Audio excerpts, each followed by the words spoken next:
சமீபத்தில் நடந்த சிறப்பு பொதுக்குழு கூட்டத்திற்கு பிறகு தமிழகத்துல 4 முனை போட்டி அப்படிங்கிறது உறுதியாகி இருக்கு. உங்களுடைய தலைமையில தான் கூட்டணி. உங்களுடைய முதலமைச்சர் வேட்பாளர் விஜய் அப்படிங்கிறது நீங்க சொல்லியிருக்கிறீங்க. இந்த விஷயத்தை ஏத்துக்கிட்டு உங்களோட கூட்டணி வரவங்களுக்கு நீங்க வரவேற்பு கொடுக்கக்கூடிய அதே நிலையில அதிமுகவோடு தமிழக வெற்றி கழகம் கூட்டணிக்கு செல்ல வாய்ப்பு இருக்கு அப்படிங்கிற ஒரு விஷயம் பேசப்பட்டுச்சு. அந்த டைம் வரைக்கும் நீங்க கூட்டணிக்கு வருவீங்கன்னு நினைச்சிட்டு இருந்த அதிமுக உங்கள் மீதான ஒரு நிலை வச்சிருந்தாங்க. கூட்டணி இல்ல அப்படிங்கிறது உறுதியான பிறகு அவங்களுடைய நிலைப்பாடு வேற மாதிரி மாறியிருக்கு. அதிமுக முன்னாள் அமைச்சர்கள் தமிழக வெற்றி கழகத்தின் மீதான விமர்சனங்களை முன் வச்சுட்டாங்க. இந்த விமர்சனங்களை நீங்க எப்படி பாக்குறீங்க? வணக்கம் சார். அதாவது தமிழக வெற்றி கழகம் என்கின்ற ஒரு கட்சி உருவாக்கப்பட்டது பிரைமரி போர்ஸ், அதாவது முதன்மை சக்தியாக அண்ணன் விஜய் அவர்கள் இருக்கிறாங்க. திமுக என்கின்ற ஆளுங்கட்சியை வீழ்த்திவிட்டு தமிழக வெற்றி கழகம் ஆட்சி அதிகாரத்திற்கு மக்களுக்கான சேவைகளை செய்ய வேண்டும் என்பதற்காக நல்ல நோக்கத்திற்காக உருவாக்கப்பட்ட ஒரு கட்சி.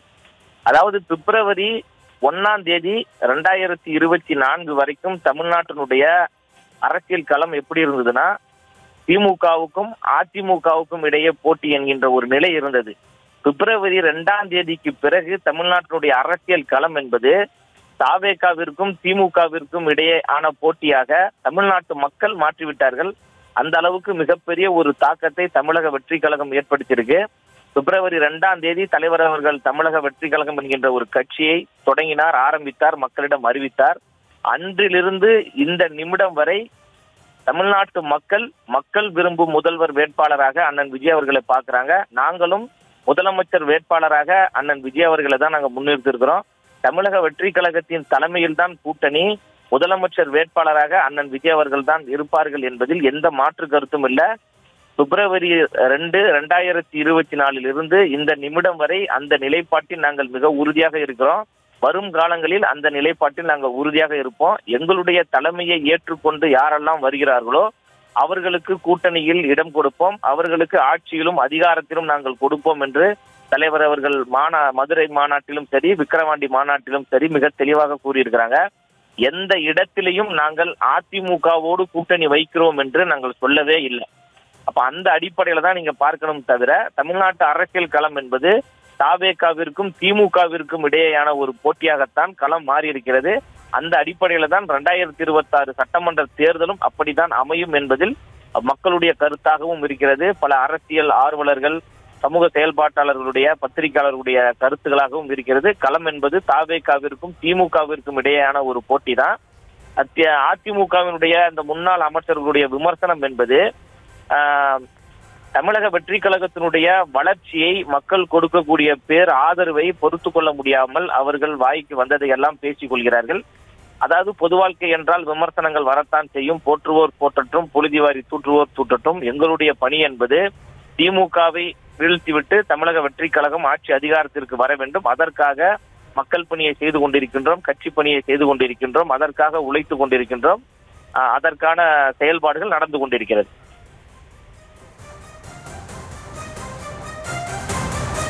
சார், நீங்க சொல்றது திமுகவை வீழ்த்தணும், மக்கள் பணியை செய்யறேன் அப்படின்னு சொல்றீங்க. ஆனா திமுக கூட்டணி கட்சிகள் உட்பட, அதிமுக உட்பட, நாம் தமிழர் உட்பட அடிப்படையில ஒரு விஷயத்த உங்க மீது விமர்சனங்களை முன்வைக்கிறாங்க.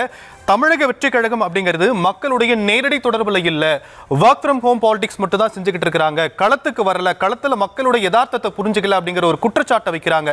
தொடர்ந்து இது மாதிரியான விமர்சனங்களுக்கு விஜய் தரப்புல இருந்து எந்த ஒரு பதிலடியுமே தரப்படலை, எப்பயுமே மௌனமாவே இருக்கிறாரு. இப்போ அதிமுகவுடைய முன்னாள் அமைச்சர்களுடைய விமர்சனங்களுக்கு கூட விஜயுடைய பதில் என்பது மௌனமாகத்தான் இருக்குமா? தமிழக வெற்றி கழகம் இதை எப்படி எதிர்கொள்ள போறாங்க?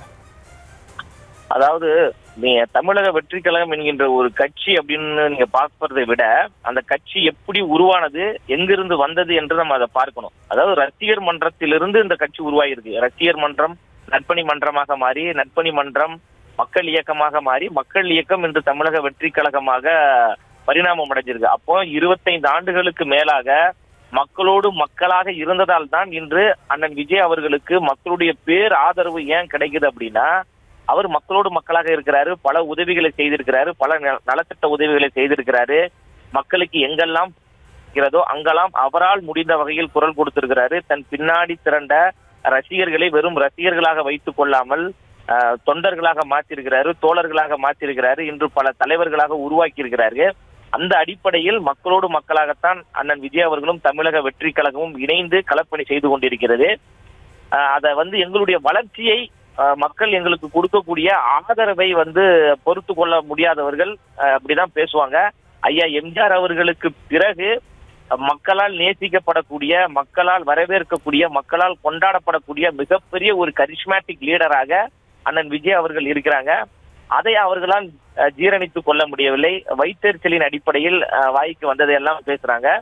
அவர்களுடைய விமர்சனம் ஆரோக்கியமாக இருந்தால் அதை நாங்கள் ஏற்றுக்கொள்வோம். அவர்களுடைய விமர்சனம் ஆரோக்கியமற்ற முறையில் இருக்கின்ற பொழுது அதை கடந்து செல்வதுதான் ஒரு மாண்பாக நாங்கள் கருதுகிறோம். அந்த அடிப்படையில் அவங்களுடைய விமர்சனங்கள் எங்களை எந்த வடிவத்திலும் பாதிக்காது. நாங்கள் மிக தெளிவாக இருக்கிறோம். மக்களும் அதை உணர்ந்திருக்கிறாங்க. தமிழ்நாட்டு மக்களுடைய உள்ளத்திலும் இல்லத்திலும் இருக்கக்கூடிய தலைவராக அண்ணன் விஜய் அவர்கள் இருக்கிறாங்க. எங்களால் நாங்கள் மக்களுடைய வரிப்பணத்தை கொள்ளையடிக்கல, நாங்கள் மக்கள் விரோத ஆட்சி நடத்தல, எங்களுடைய ஆட்சியில் பெண்களுக்கு பாதுகாப்பு இல்லாத ஒரு சூழ்நிலை அதெல்லாம் கிடையாது. நாங்க முதல் முறையாக வந்திருக்கிறோம். ஒரு உண்மையும் நேர்மையுமான ஒரு மக்களாட்சியை, மதசார்பற்ற ஒரு சமூக நீதி ஆட்சியை நாங்கள் கொடுப்போம் என்று மக்களிடம் எங்களுடைய கொள்கைகளை, கோட்பாடுகளை சொல்லியிருக்கிறோம். மக்களும் அதை நம்புறாங்க. அந்த அடிப்படையில் தான் 1 கோடியை தாண்டி கட்சியில் உறுப்பினர்கள் இணைந்திருக்கிறாங்க. சாதாரணமாக யாரும் கட்சியிலெல்லாம் சேர மாட்டாங்க. அப்போ கட்சியினுடைய கொள்கை, கோட்பாடு, அந்த தலைவருடைய செயல்பாடுகள், அந்த தலைவருடைய குணாதிசயம், அந்த தலைவருடைய பண்பு நலன்கள் எல்லாம் பிடித்திருந்தால் மட்டும்தான் வெகுஜன மக்கள், பாமர மக்கள் ஒரு கட்சியில் தங்களை உறுப்பினர்களாக இணைத்துக் கொள்வார்கள். இன்று 1 கோடி. ரொம்ப சிம்பிள் சார், ரொம்ப சிம்பிளா கேக்குறேன் சார். தமிழகத்துல புதிய கட்சிகள் உருவாகி ஒரு மாய பிம்பத்தை உருவாக்கி இருக்கிறாங்க, ஒரு பெரிய கட்டமைப்பை உருவாக்கியது போல முதன்மைப்படுத்திக் கொள்கிறார்கள் அப்படின்னு அதிமுக முன்னாள் அமைச்சர் KP முனுசாமி ஒரு விமர்சனத்தை முன் வச்சிருக்கிறாரு.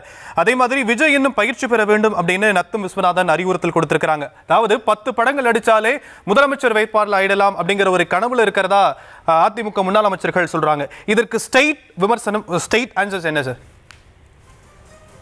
எங்களுடைய வளர்ச்சியை அவர்களால் பொறுத்து கொள்ள முடியாதனால அவங்க பேசுறாங்க. அவங்க என்ன நினைக்கிறாங்கன்னா, அதிமுகவோடு தமிழக வெற்றி கழகம் கூட்டணி வைக்க வேண்டும் என்று அவர்கள் விரும்பினாங்க. அவர்களுடைய விருப்பத்திற்காக தலைவர் அவர்கள் கட்சி ஆரம்பிக்கல. அதாவது ஐயா எடப்பாடி பழனிசாமி அவர்கள் முதலமைச்சராக வர வேண்டும் என்பதற்காக தமிழக வெற்றி கழகம் உருவாகவில்லை. அதற்காக அண்ணன் விஜய் அவர்கள் கட்சி ஆரம்பிக்கவில்லை. தமிழக வெற்றி கழகம் ஆட்சிக்கு வர வேண்டும், அண்ணன் விஜய் அவர்கள் முதலமைச்சராக வேண்டும் என்றுதான் கட்சி ஆரம்பிக்கப்பட்டிருக்கு. அதனால யாரோ ஒருத்தர் மீது ஏறி சவாரி செய்து வெற்றி அடையலாம் என்று அவர்களுடைய முயற்சி தவிடுபொடியாக்கப்பட்டதனால் கோபத்தின் வெளிப்பாடாக அவருடைய வார்த்தைகள் இருக்கிறது. நாம என்ன சொல்றோம்னா, அவங்க கட்சியே 4 துண்டா 5 துண்டா பிரிஞ்சு போய் கிடக்குது. அந்த கட்சியை இணைக்கக்கூடிய வேலையை பார்க்க சொல்லுங்க. தமிழக வெற்றி கழகம் மிக கட்டமைப்போடு இருக்கு, மிக வலிமையாக இருக்கு. அதாவது திரைத்துறையை சார்ந்தவர்கள் அரசியலுக்கு வரக்கூடாதுன்னு சொல்றதே மிகவும் ஒரு தவறு. அவர் 10 படம் நடிச்சா என்ன, 15 படம் நடிச்சா என்ன, 20 படம் நடிச்சா என்ன, அவர் தொழிலை செய்யறாரு. ஐயா எம்ஜிஆர் அவர்களும் திரைத்துறையிலிருந்து வந்தவங்க தான். அம்மையார் ஜெயலலிதா அவர்களும் திரைத்துறையிலிருந்து வந்தவங்க தான். அதனால தொழிலை விமர்சிப்பது என்பதே ஒரு தவறானது. மக்கள் ஏற்றுக்கொள்றாங்களா இல்லையான்னு தான் நம்ம பார்க்கணும். மக்கள் வாக்கு செலுத்துவதற்கு தயாராக இருக்கிறாங்க. களம் என்பது தாவேகாவிற்கும் திமுகவுக்கும் இடையேயான ஒரு போட்டியாகத்தான் இருக்கு. அந்த அடிப்படையில் எங்களுடைய செயல்பாடுகள், பணிகள் நடந்து கொண்டுதான் இருக்குங்க. சார், நீங்க டிவிகே வெர்சஸ் டிஎம்கே அப்படிங்கிற ஒரு விஷயத்த சொல்றீங்க சார். பட் ஆனா எலெக்ஷன் ரிசல்ட்டுக்கு அப்புறம் கூட சில விஷயங்கள் மாறுவதற்கான வாய்ப்பு இருக்குல்ல? அப்போ இந்த நிலைப்பாடு மாறுவதற்கான வாய்ப்பு இருக்கா? அதாவது எல்லாவற்றையும் தீர்மானிப்பது தமிழ்நாட்டு மக்கள் தான், வாக்காளர்கள் தான் தீர்மானிப்பாருங்க. ஐயா ஸ்டாலின் அவர்கள் முதலமைச்சராக வர வேண்டுமா, எடப்பாடி பழனிசாமி அவர்கள் முதலமைச்சராக வர வேண்டுமா, எங்க தலைவர் அண்ணன் விஜய் அவர்கள் முதலமைச்சராக வர வேண்டுமா என்று 6,30,00,000 வாக்காளர்கள் இருக்கிறாங்க. அவர்கள் தான் முடிவு செய்வாங்க. அப்போ நாங்க மக்களை நம்பி வரோம். தமிழ்நாட்டு மக்களை, தாய்மார்களை, பெண்களை, மாணவர்களை, இளைஞர்களை நம்பி நாங்க வரோம். நம்பி வருகின்ற பொழுது அவர்கள் மீது நாங்க அதீத நம்பிக்கை வைத்திருக்கிறோம். அந்த நம்பிக்கைக்கு எங்க தலைவர் ஒரு சரியான ஒரு நபராக இருக்கிறாரு. மக்களும் எங்களை நம்புறாங்க. அப்போ அந்த நம்பிக்கை வீண் போகாது. அந்த நம்பிக்கை மிகப்பெரிய ஒரு வெற்றியை தரும் என்கின்ற ஒரு உத்வேகத்தோடு நாங்கள் களப்பணி செய்து கொண்டிருக்கிறோம். அதற்கான ஒரு தீர்ப்பு 2026 சட்டமன்ற தேர்தலுடைய ஒரு முடிவாக இருக்கும். அந்த முடிவு என்பது மிகப்பெரிய ஒரு ஆட்சியை தமிழக வெற்றி கழகம் உருவாக்கும். மக்கள் விரோத ஆட்சி செய்து கொண்டிருக்கின்ற திமுகவை வீட்டுக்கு அனுப்பக்கூடிய ஒரு ஆட்சியாக 2026 எலெக்ஷன் இருக்கும் என்பதுல எந்த மாற்று கருத்தும் கிடையாது. நாங்க தமிழ்நாட்டு மக்களின் மீது நம்பிக்கை வைத்திருக்கோம். மக்கள் எங்களை கைவிட மாட்டார்கள். இணைப்பில் உங்களுடைய கருத்துக்களை பகிர்ந்தமைக்க நன்றி திரு லயோலா மணி.